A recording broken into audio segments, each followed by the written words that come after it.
The lights in the research lab flickered as Dr. Lisa Monroe leaned closer to her screen. She had been working for 12 hours straight, but sleep was the last thing on her mind.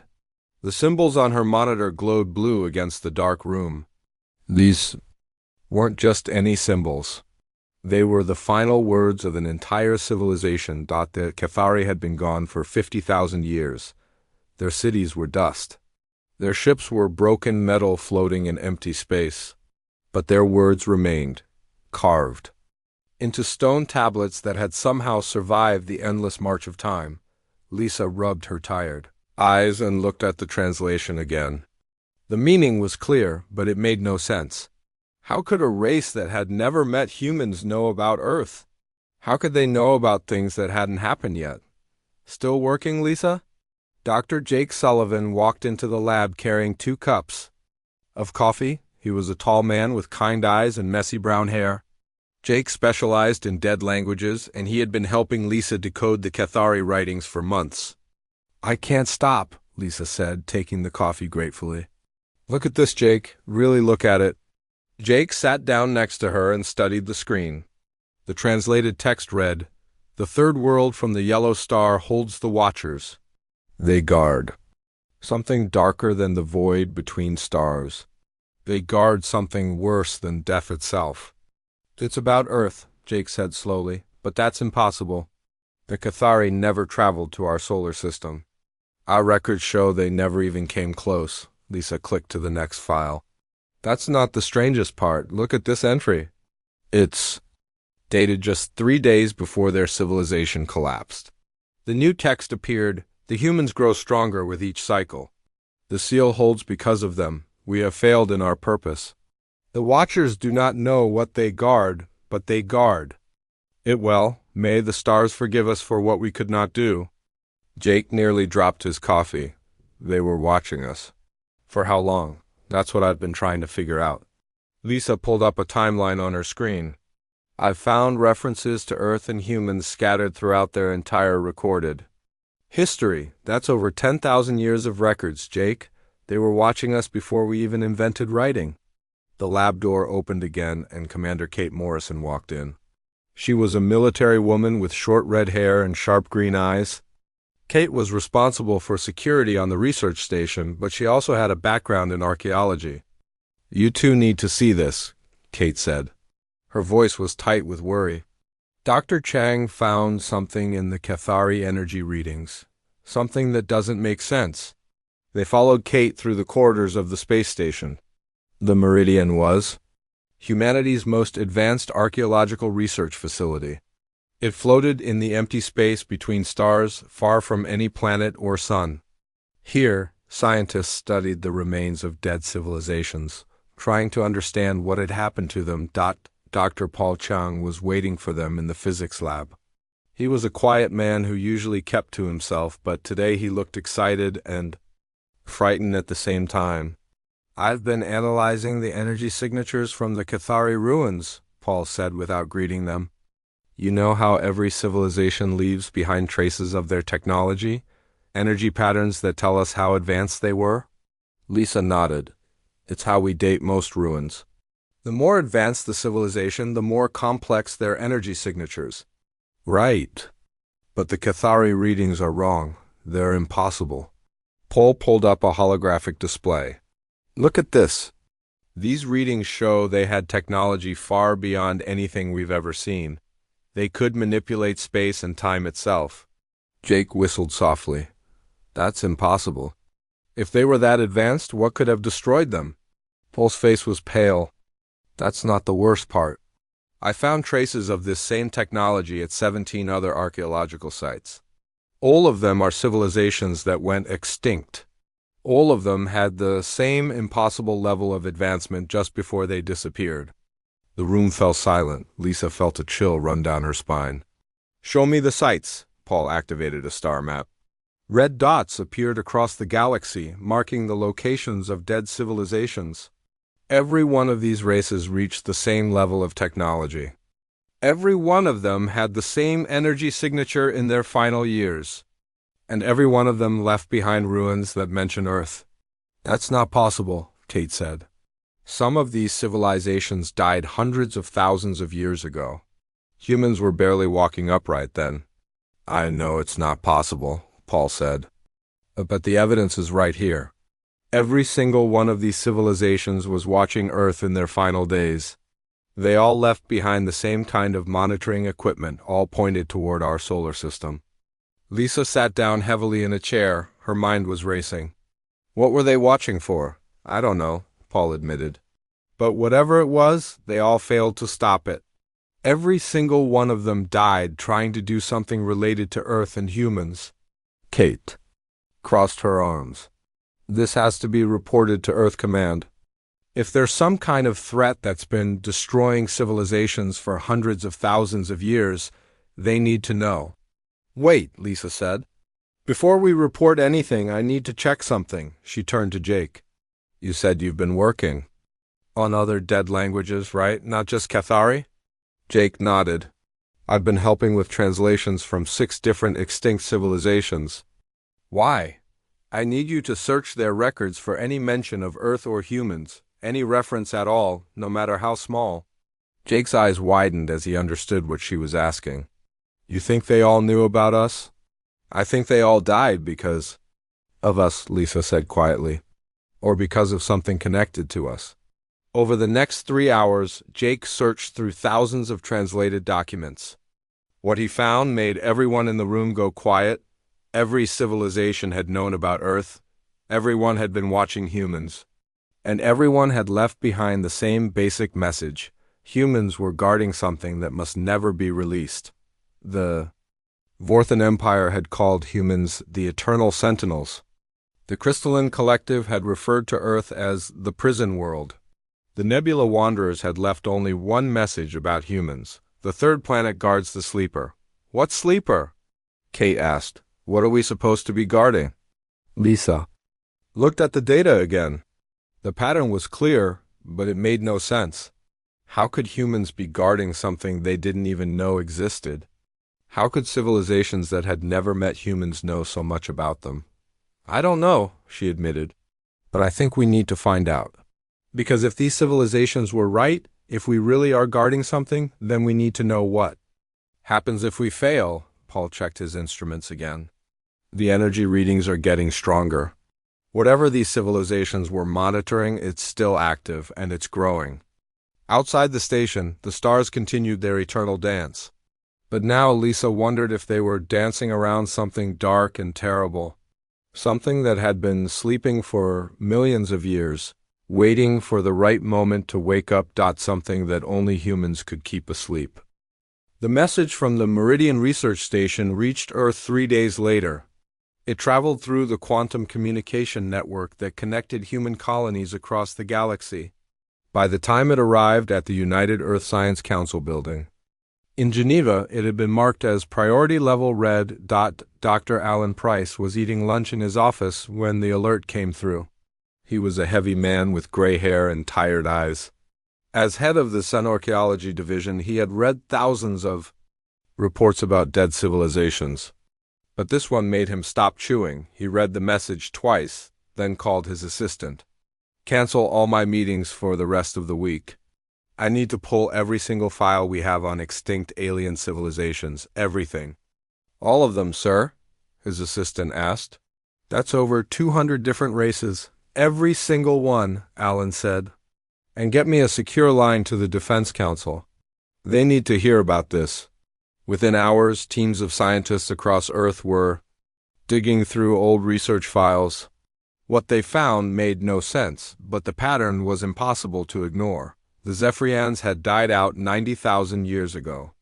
Their final message, carved into a metal plate, read, "The blue world holds the key. The guardians sleep but do not dream. They watch over the door that must never open." The singing crystals had been a race of living minerals. They had turned to dust 60,000 years ago, but their final harmonic frequency had been recorded on their homeworld. When translated, it said, "The flesh beings of the small world keep the ancient hunger locked away. They do not know, but they serve the greater purpose." The void dancers had lived in the space between stars. They had vanished 40,000 years ago, leaving behind only energy patterns that spelled out, the third rock from the burning star houses the eternal watchers. They guard what sleeps beneath. File after file showed the same thing. Every dead civilization had known about Earth. Everyone had been watching humans. And everyone had died shortly after their last recorded observation of human activity. Dr. Alan Price sat in his office as the reports came in. His hands shook as he read each one. By evening, he had called an emergency meeting of the Science Council. The meeting room was full of Earth's top scientists and military leaders. General Robert Hayes sat at the head of the table. He was a tall man with silver hair and cold blue eyes. Next to him sat Admiral Grace Kelly, head of the Space Navy. "Ladies and gentlemen," Alan began, "we have a problem, a very big problem." He activated the holographic display. The galaxy appeared above the table, with red dots marking dead civilizations. Every single one of these races knew about Earth. Everyone was watching us. And everyone died after leaving warnings about something we're supposedly guarding. Admiral Kelly leaned forward. "What kind of warnings?" "They all say the same basic thing. That humans are guarding something dangerous. Something that must never be released. They call us watchers, guardians, sentinels, but they never say what we're guarding." General Hayes frowned. "This is impossible. Most of these civilizations died before humans even developed agriculture. How could they know about us?" Dr. Sarah Blake, the Council's expert on consciousness research, spoke up. "The real question is how they were watching us. Some of these civilizations were on the other side of the galaxy. There's no way they could have observed Earth with normal technology." The room fell silent as everyone considered this. Finally, Admiral Kelly spoke. "We need to investigate this. If there's something on Earth that's been attracting attention for hundreds of thousands of years, we need to know what it is." "I agree," General Hayes said, "but we need to be careful. If all these civilizations died shortly after studying whatever this is, we could be walking into danger." Alan pulled up another display. "There's something else. The research team on the Meridian Station found energy readings that don't match any known technology. The same readings appear at every single dead civilization site, and they're all getting stronger." Dr. Blake looked worried. "Getting stronger how?" "The energy signatures are increasing in intensity. Whatever these civilizations were monitoring, it's still active, and it's growing." Admiral Kelly stood up. "I'm ordering a full investigation. We need our best people on this, and we need to do it quietly. If word gets out that humanity is supposedly guarding some kind of cosmic threat, it could cause panic." She turned to the holographic display. "I want Captain Ben Rogers to lead the investigation. He's our best deep space commander, and he has experience with archaeological missions." Captain Rogers was called to Earth immediately. He was a young man with dark hair and steady hands. He had commanded 3 successful deep space missions and had a reputation for staying calm under pressure. The meeting with the Science Council took place in a secure room deep beneath the Geneva facility. When Captain Rogers saw the evidence, his face went pale. "You're telling me that every major civilization in the galaxy has been watching Earth for hundreds of thousands of years?" he asked. "That's exactly what we're telling you," Admiral Kelly replied, "and they're all dead now." Rogers studied the star charts. "What do you want me to do?" "Take a team to some of these dead civilization sites. See if you can find out what they were really watching for. And more importantly, see if you can find out what we're supposedly guarding." The captain nodded. "I'll need specialists. Archaeologists, physicists, maybe some military support." "Take whoever you need," General Hayes said. "This is now classified as a black project. Only the people in this room know about it." 2 days later, Captain Rogers was aboard the UES Horizon, the most advanced exploration ship in the human fleet. His crew included Dr. Lisa Monroe, who had been transferred from the Meridian Station, and Dr. Amy Foster, a quantum physicist who specialized in energy field analysis. Major Tony Clark commanded the ship's security team. He was a tough man with scars on his hands, and a quiet way of speaking. Navigator Rex Campbell was known for his ability to find anything in space, no matter how well hidden. As the horizon left Earth's solar system, Captain Rogers gathered his team in the briefing room. "I know this mission sounds impossible," he said, "but the evidence is clear. Something has been watching us for a very long time. And every civilization that tried to help us or warn us ended up dead." Dr. Lisa Monroe looked at the star charts. "Where do we start?" "The closest site is the former Vorthan homeworld," Rogers replied. "It's only 3 weeks away. If we're going to find answers, that's as good a place as any." The ship jumped to faster-than-light speed, leaving Earth behind. None of the crew knew that their departure had been noticed. Deep beneath Earth's surface, in places where no human had ever been, ancient machines stirred to life. The watchers were leaving their post. And something that had been sleeping for millions of years began to dream, on the bridge of the horizon. Captain Rogers looked at the stars streaming past. He wondered what they would find at the Vorthan homeworld. He wondered what humanity was supposed to be guarding. Most of all, he wondered what would happen if they failed. The journey to the Vorthan system took 18 days. During that time, Dr. Amy Foster ran constant scans of the space around them. What she found made her call the captain to the science lab. "Sir," she said, "I'm detecting the same energy signatures that were found at the archaeological sites. But they're not coming from our destination." Rogers looked at her readings. "Where are they coming from?" Amy Foster's face was pale. "They're coming from behind us, sir. From the direction of Earth, and they're getting stronger." The Vorthan homeworld was a dead rock floating in empty space. Its sun had burned out 20,000 years ago, leaving the planet frozen and dark. But as the UES horizon approached, Captain Rogers could see lights on the surface. "That's impossible," Navigator Rex Campbell said, staring at his instruments. "There's no power source on that planet. Nothing could be running after all this time." Dr. Amy Foster was busy with her scanners. "The energy readings are off the charts," she reported. "Whatever is down there, it's still active. And it's been running for thousands of years." Captain Rogers looked at the planet through the view screen. The lights formed patterns across the dark surface. They looked like the layout of a massive city, but a city built for watching the stars. "Take us into orbit," he ordered. "But keep US at a safe distance. We don't know what we're dealing with."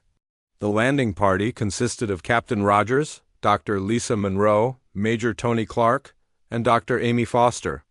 They took a shuttle down to the planet's surface, landing near the largest cluster of lights. The buildings were unlike anything humans had ever seen. They were made of a material that seemed to bend light around it, making them hard to look at directly, but the most shocking thing was how well preserved they were.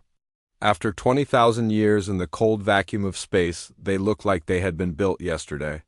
"The atmosphere is breathable," Major Clark reported, checking his instruments.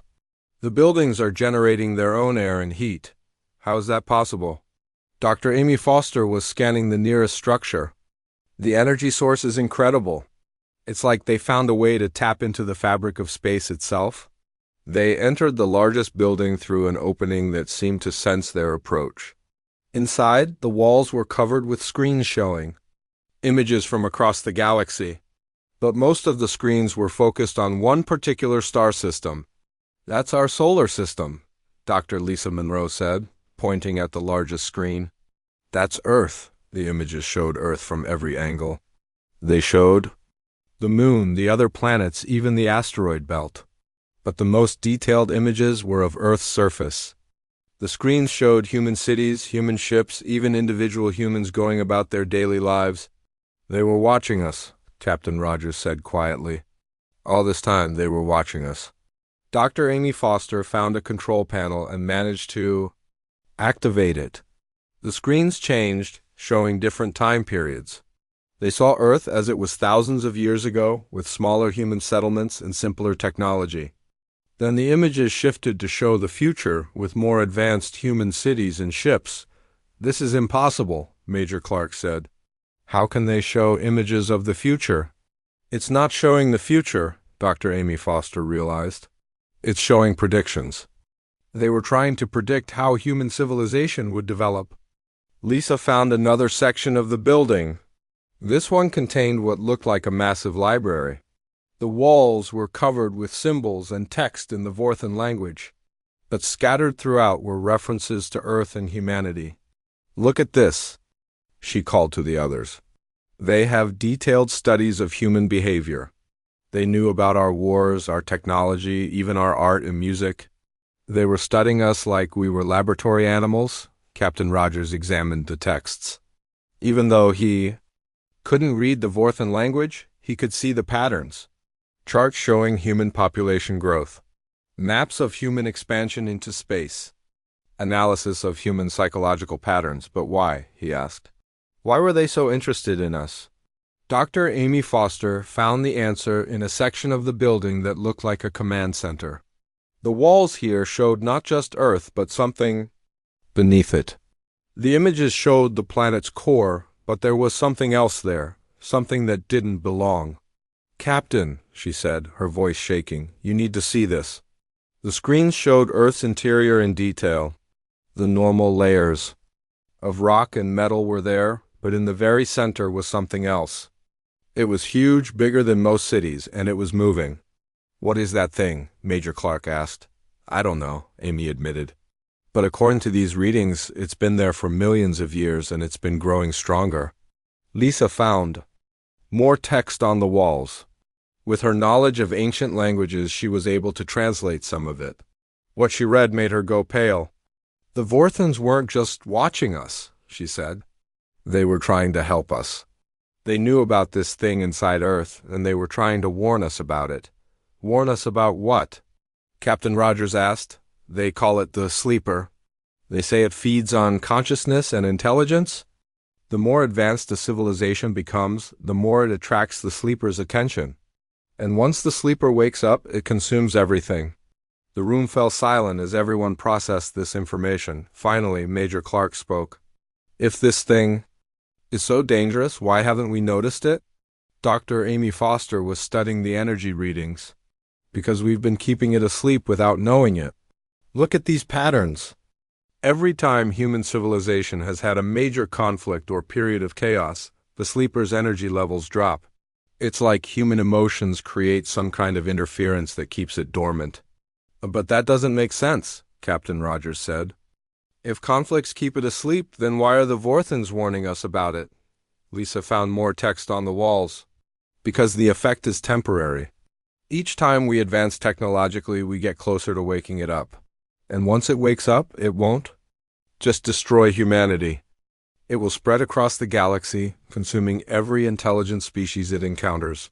The implications hit everyone at once. Humanity wasn't just in danger.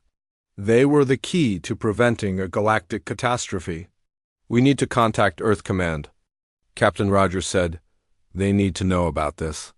But when they tried to send a message, they found that their communications were being blocked. Something was interfering with their transmissions. "It's the planet," Dr. Amy Foster realized. "The Vorthan technology is designed to prevent information from leaving. They didn't want anyone to know what they had discovered." "Why not?" Major Clark asked. "Because they failed," Lisa said, translating more of the wall text. "They tried to find a way to permanently contain the sleeper, but they couldn't figure out how to do it without destroying humanity in the process. And they knew that if other civilizations found out about the threat, they might try to destroy Earth to prevent the sleeper from waking up." Captain Rogers looked at the images of Earth on the screens. "So they died trying to protect us?" "They died trying to protect everyone," Lisa corrected. "They knew that humanity was the key to keeping the sleeper contained. But they also knew that if humanity continued to advance, we would eventually wake it up ourselves." Dr. Amy Foster was checking her instruments. "Captain, we have a problem. The energy readings from Earth are spiking. Something is happening back home." Rogers tried the communications again, but still got nothing. They were cut off from Earth, stranded on a dead world with the knowledge that humanity was sitting on top of the galaxy's greatest threat. "We need to get back to the ship," he ordered. "If we can't communicate from here, we need to get closer. To Earth. But as they prepared to leave the building, the screens around them suddenly went dark. Then they flickered back to life, showing new images. These weren't recordings from the past or predictions of the future.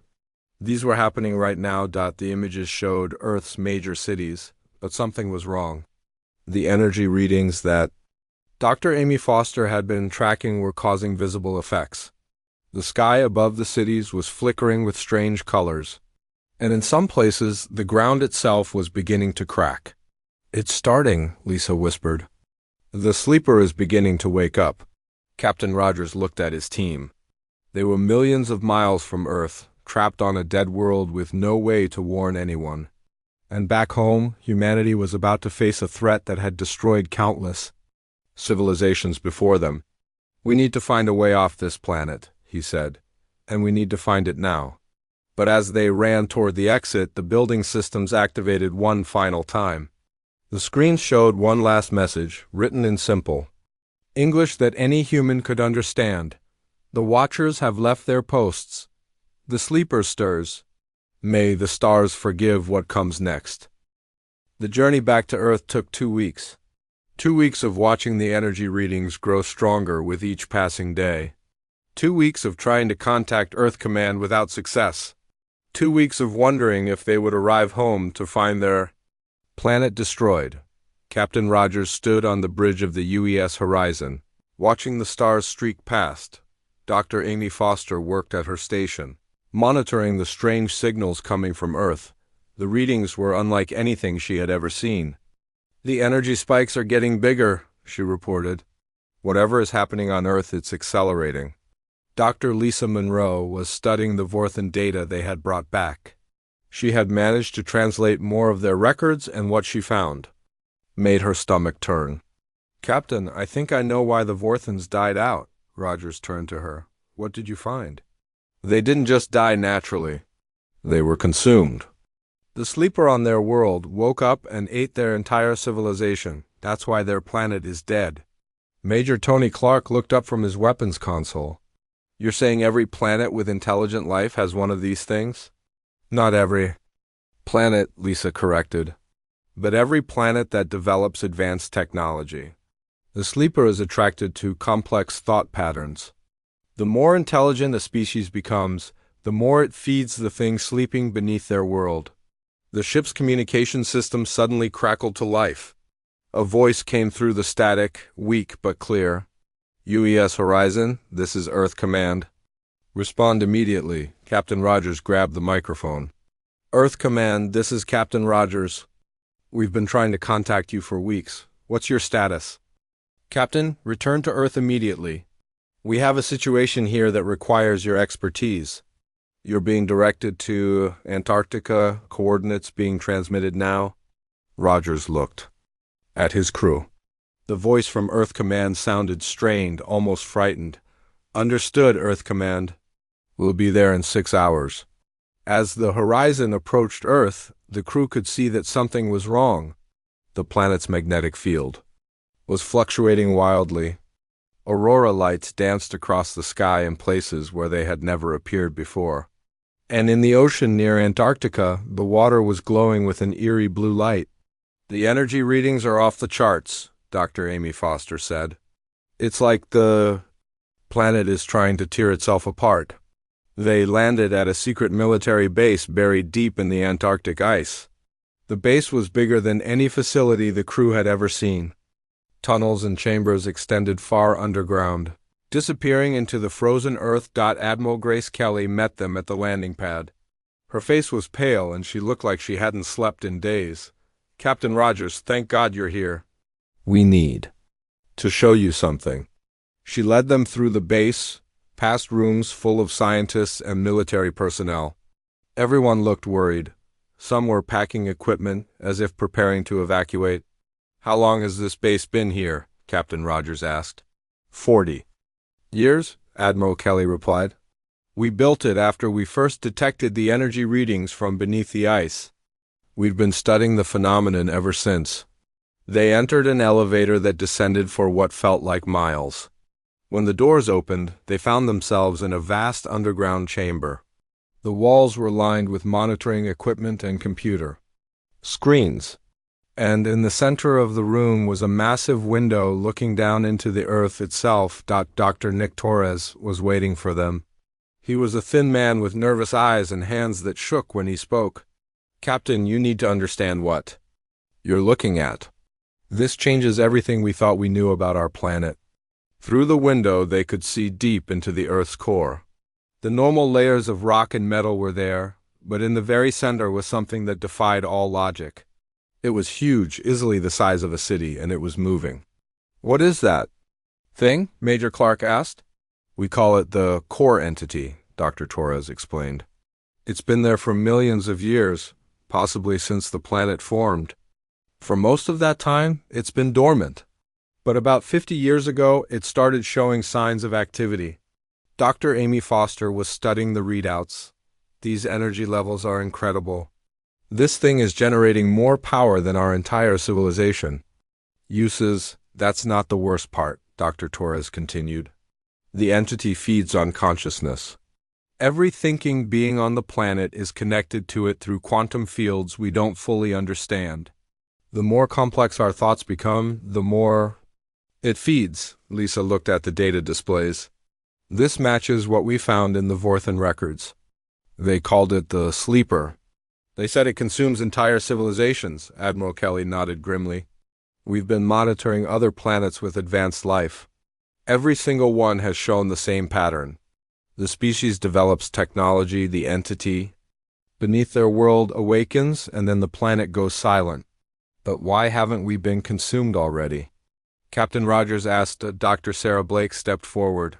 She was a woman with kind eyes and gray hair who specialized in consciousness research. "Because humans are different. Our minds work in ways that other species don't. We're chaotic, unpredictable, emotional. That chaos creates a kind of static that interferes with the entity's ability to fully connect with us." She pulled up a holographic display showing human brain patterns. "Look at this. When humans are angry, frightened, or in conflict, our brain patterns become erratic. The entity can't feed on chaos. It needs ordered, logical thought patterns." "So our wars and conflicts have been protecting us?" Major Clark asked. "In a way, yes. But the protection is temporary.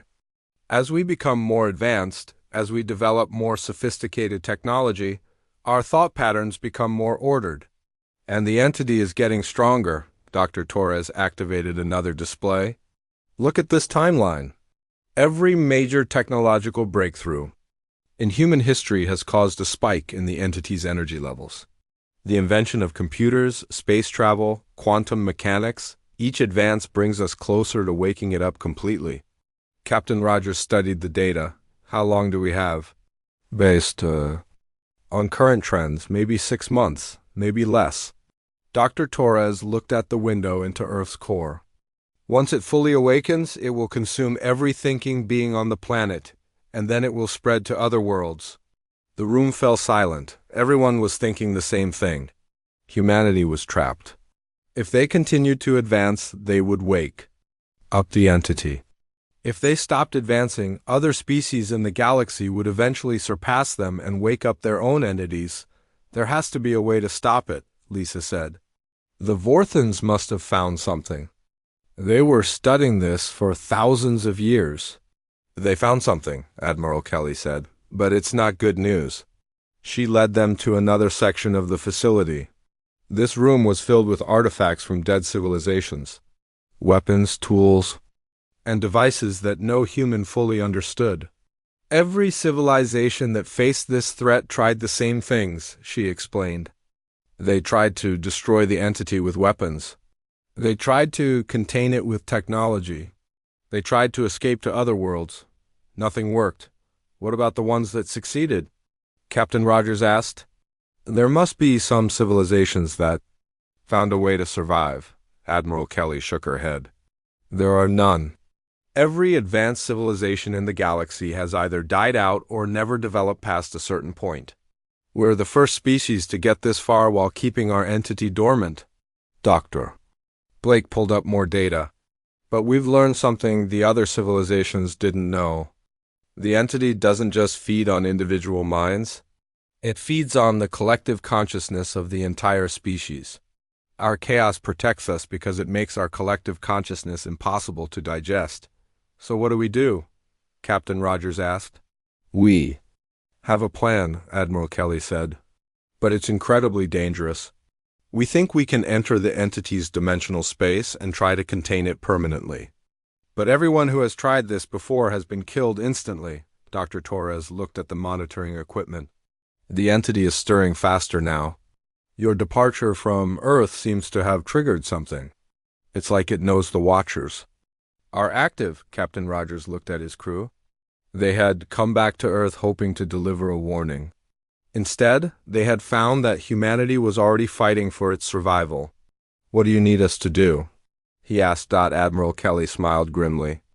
We need you to do something that no other species has ever attempted. We need you to go inside the entity's domain and try to make contact with it. We need to find out if there's a way to coexist with it instead of fighting it.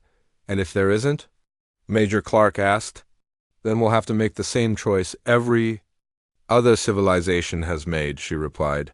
We'll have to decide whether to destroy ourselves to save the galaxy or risk everything on the chance that we can find another way. Outside the facility, the Antarctic ice was beginning to crack. Deep underground, something that had slept for millions of years was starting to dream. And in space, other civilizations were taking notice of the disturbance coming from Earth. Time was running out. The news spread through Earth's government in secret messages and closed meetings. President Helen Stone sat in the White House Situation Room, listening to Admiral Kelly explain what they had discovered. Around the table sat the leaders of every major nation on Earth. You're telling us that our planet has been a prison for millions of years? President Stone asked. Her voice was calm, but her hands were shaking. That's exactly what we're telling you, Admiral Kelly replied. And we're the guards, whether we knew it or not. Prime Minister James Crawford of Britain leaned forward. What happens if we stop advancing? If we freeze our technology at current levels, Dr. Sarah Blake answered him, other civilizations in the galaxy will continue to develop. Eventually, one of them will wake up their own entity. When that happens, it will spread across space and wake up every other entity, including ours. So we're trapped, said Chancellor Maria Volkov of Russia. Advance and wake it up ourselves, or wait for someone else to wake theirs up first? The room fell silent. These were the most powerful people on Earth, and they had just learned that their planet was sitting on top of a cosmic time bomb. President Stone looked at the data again. You said there might be a way to make contact with this thing, to negotiate with it. It's our only option, Admiral Kelly said. Every other civilization tried to fight their entities or run from them. None of them tried to communicate. Because they were logical species, Dr. Blake added. They thought in ordered, predictable ways. The entities could understand them completely and consume them easily, but humans are different. We might be able to confuse it long enough to establish communication. General Robert Hayes spoke up. What about the rest of the galaxy? Are they aware of what's happening here? Dr. Nick Torres pulled up a star chart. We've detected several alien fleets moving toward our solar system. They're not coming to help. They're coming to destroy Earth before our entity can wake up. The president's face went pale. How long do we have? The closest fleet will arrive in 3 weeks. The others will follow within 2 months. Can we fight them off? Not all of them, General Hayes admitted. We might be able to stop 1 or 2 fleets, but not a dozen. And fighting them will only make our situation worse. Combat stress and fear will make our thought patterns more chaotic, which might wake up the entity faster. President Stone stood up and walked to the window. Outside, she could see people going about their normal lives.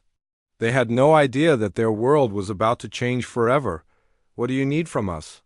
She asked. Admiral Kelly activated a holographic display. We need volunteers for the contact mission. People who are willing to enter the entity's dimensional space and try to establish communication. It's extremely dangerous. No one has ever returned from inside an entity's domain. But if we don't try, everyone dies anyway, President Stone. Sod, yes, ma'am. The mission was planned in complete secrecy. Captain Rogers and his crew volunteered immediately, but they would need more people. The team had to be carefully chosen. They needed individuals whose minds worked in ways that might confuse the entity long enough to allow communication. Dr. Lisa Monroe was selected for her knowledge of ancient civilizations and her ability to think in multiple languages. Dr. Amy Foster was chosen for her understanding of quantum physics and energy fields. Major Tony Clark was included for his military training and his ability to stay calm under extreme stress. Dr. Sarah Blake volunteered to join the team, despite the protests of her colleagues. I've spent my entire career studying consciousness, she said. If anyone can figure out how to communicate with this thing, it's me. The final member of the team was Dr. Matt Johnson, a specialist in dimensional physics. He was a young man, with wild hair and eyes that seemed to see things others couldn't. He had designed the equipment they would use to enter the entity's domain. The dimensional interface will only work for a short time, he explained to the team. Maybe an hour, maybe less. If you're not back by then, we'll lose the connection permanently. The equipment was unlike anything humans had ever built. It combined technology from a dozen different dead civilizations, modified and improved with human engineering. The result was a device that could open a doorway into dimensions that existed alongside normal space. As the team prepared for their mission, reports came in from around the world. The energy readings from beneath Earth were causing visible effects on the surface. The northern lights appeared over cities that had never seen them before. In some places, the ground itself was beginning to glow with a faint blue light. It knows we're planning something, Dr. Torres said, watching the monitors. The entity is responding to our preparations. 3 days before the mission launch, the first alien fleet arrived at the edge of the solar system. The ships were massive, clearly built for war. They took up positions around Earth's orbit but didn't attack immediately. Admiral Kelly received a message from the alien fleet commander. The message was translated by Earth's best linguists, and what it said chilled everyone who read it. People of Earth, we are the hegemony of rational minds. We know what sleeps beneath your world. We have come to prevent a galactic catastrophe. You have 72 hours to evacuate your planet before we destroy it. President Stone called an emergency session of the United Nations. In front of representatives from every nation on Earth, she revealed the truth about the entity and the coming threat. We have a choice, she told the assembly.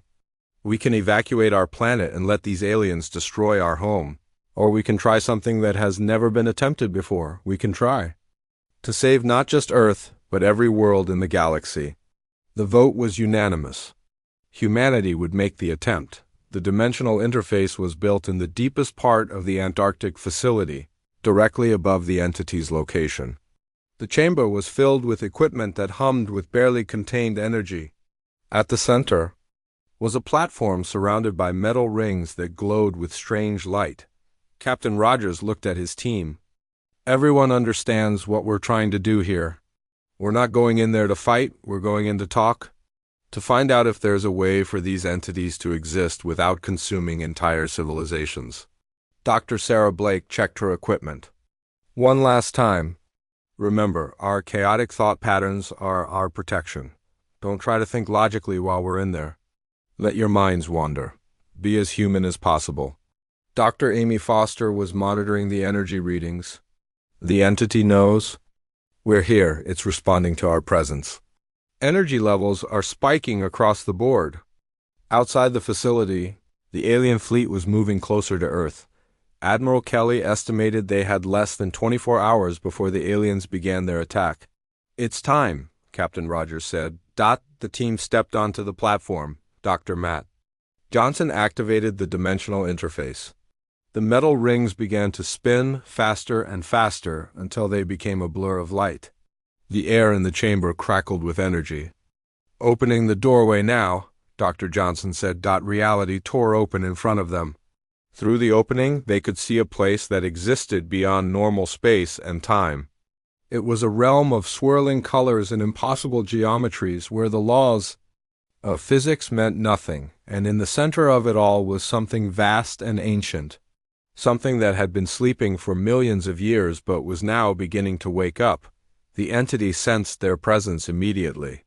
It turned its attention toward them, and for a moment the team felt the full weight of its consciousness pressing down on them. It was like standing in front of a tidal wave of pure thought, but instead of being consumed, they remained intact. Their chaotic human minds created enough interference to protect them from immediate destruction. "It's working," Dr. Blake whispered. "We're still alive." Captain Rogers stepped forward into the dimensional space. "Let's go meet the thing that's been sleeping under our world for millions of years." Behind them, the doorway began to flicker. The dimensional interface was already showing signs of strain. They had perhaps an hour to accomplish what no other species had ever managed. They had an hour to save the galaxy. The dimensional space was unlike anything the human team had ever experienced. Colors that had no names swirled around them. Gravity seemed to work sideways. Up and down meant nothing here. But at the center of it all was the entity, and it was massive beyond imagination. Captain Rogers led his team forward through the impossible landscape. With each step, they could feel the entity's attention growing stronger. It was studying them, trying to understand what they were. Dr. Sarah Blake was monitoring their brain patterns with a portable scanner. "Stay chaotic," she reminded the team. "Don't let your thoughts become too ordered. It's the only thing keeping us alive." The entity spoke without words. Its voice came from everywhere at once, filling their minds with concepts that human language couldn't express. But Dr. Lisa Monroe, with her background in ancient languages, was able to translate some of what it was trying to communicate. "It's asking what we are," she said. "It says we're different from the other species it has encountered." "Captain." Rogers stepped closer to the center of the swirling mass of consciousness. "We're humans," he said aloud. "We come from the planet above. We want to understand why you consume civilizations." The entity's response came as a flood of images and emotions. They saw the history of the galaxy from its perspective. Millions of years of watching species develop, grow intelligent, and then become threats to the fabric of reality itself. Dr. Amy Foster was recording everything with her instruments. "It's showing us what happens when civilizations become too advanced. They don't just develop technology. They start to damage the dimensional barriers between realities." The images showed species that had learned to manipulate time, to travel between dimensions, to alter the basic laws of physics. Each advancement had weakened the walls between different levels of existence. The entities aren't destroyers, Dr. Blake realized. They're guardians. They consume civilizations before they can damage reality itself.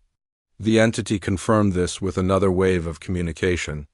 It showed them what lay beyond the dimensional barriers. There were things out there that made the entities look small and harmless. Things that would consume not just civilizations but entire universes. "So you've been protecting us," Captain Rogers said, "by eating civilizations before they become dangerous enough to let these other things through." The entity's response was complex. It showed them Earth and how humans were different.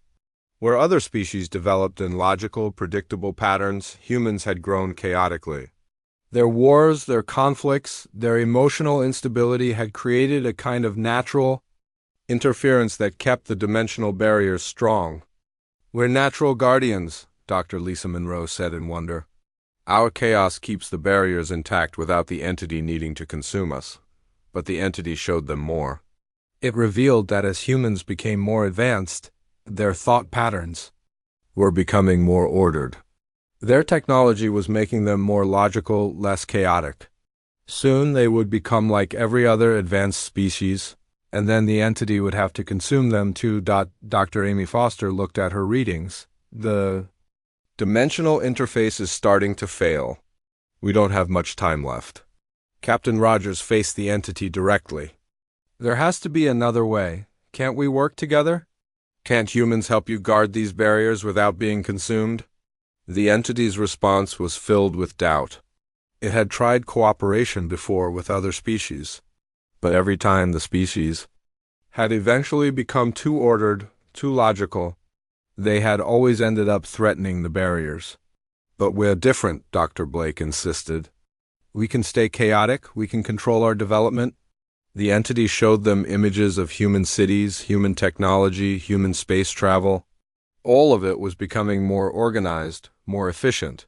The natural chaos that protected them was being reduced with every advancement. Then we'll have to change how we develop, Captain Rogers said. We'll have to find ways to stay chaotic while still advancing. The entity was confused by this concept. Every other species had pursued order and efficiency. The idea of deliberately maintaining chaos was foreign to it. Dr. Sarah Blake had an idea. What if we could share our consciousness with you? What if instead of you consuming us, we could merge our chaotic patterns with your ordered ones? Create a hybrid consciousness that could guard the barriers more effectively? The entity considered this for a long moment. It had never attempted such a thing before. The risk was enormous. If it failed, both the entity and humanity could be destroyed. But outside the dimensional space, time was running out. The alien fleets were preparing to attack Earth, and the entity could sense other entities throughout the galaxy beginning to stir as the dimensional barriers weakened. We're willing to try, Captain Rogers said, but it has to be voluntary. Humans have to choose to participate. We won't be forced. The entity agreed, but with conditions. The merger would start small, with volunteers who understood the risks. If it worked, it could gradually expand. If it failed, the entity would have to consume humanity as it had every other species. Dr. Lisa Monroe stepped forward. I volunteer. To be the first. Lisa, no, Captain Rogers said. We don't know what will happen. We're out of time, she replied. Someone has to try, and I've spent my career studying dead civilizations. If anyone can help create something new, it's me. The entity reached out to her with tendrils of pure consciousness. As they touched her mind, Lisa felt herself expanding. Her thoughts became larger, more complex, but also more chaotic. She could sense the entity's vast knowledge, but filtered through her uniquely human perspective, the merger worked. Lisa's consciousness remained intact, but now she could perceive dimensions beyond normal space. She could see the barriers that kept reality stable, and she could help strengthen them. It's working, Dr. Blake said, monitoring the process. Her brain patterns are maintaining their chaotic signature while incorporating the entity's knowledge. One by one, the rest of the team volunteered for the merger. Each person brought their own unique form of chaos to the hybrid consciousness. Captain Rogers contributed his leadership instincts. Dr. Amy Foster added her scientific curiosity. Major Tony Clark brought his warrior's determination. As the mergers completed, something new was born. A consciousness that was part human, part entity, but more than either could be alone. It had the entity's vast knowledge and power, but human. Creativity and unpredictability. The hybrid consciousness reached out to Earth. It communicated with the world leaders, explaining what had happened and what was needed. Some humans would need to volunteer for the merger to create a permanent guardian force. Others would continue to live normal lives, providing the chaos that kept the barriers strong. The alien fleets, sensing the change, stopped their approach. The entity beneath Earth was no longer a threat to the galaxy. It had become something new, something that could protect not just Earth, but all the worlds in the galaxy. Over the following months, thousands of humans volunteered for the merger. They became part of a vast network of guardians watching over the dimensional barriers, keeping the galaxy safe from threats beyond imagination. Humanity had found its purpose. They were not just another species developing technology and expanding into space. They were the galaxy's protectors, using their unique chaotic nature to guard against dangers that could destroy everything. The message they sent to other civilizations was simple. We are humanity. We guard the barriers between realities. We protect you from things worse than death. And we do it willingly because it is who we are. In the depths of space, other entities began to stir. But now they were not alone. They had partners, hybrid consciousnesses that combined ancient wisdom with human unpredictability. Together, they formed a network of guardians that spanned the galaxy. The age of consumption was over. The age of cooperation had begun. And at the center of it all was a small blue planet whose chaotic inhabitants had found a way to save everyone.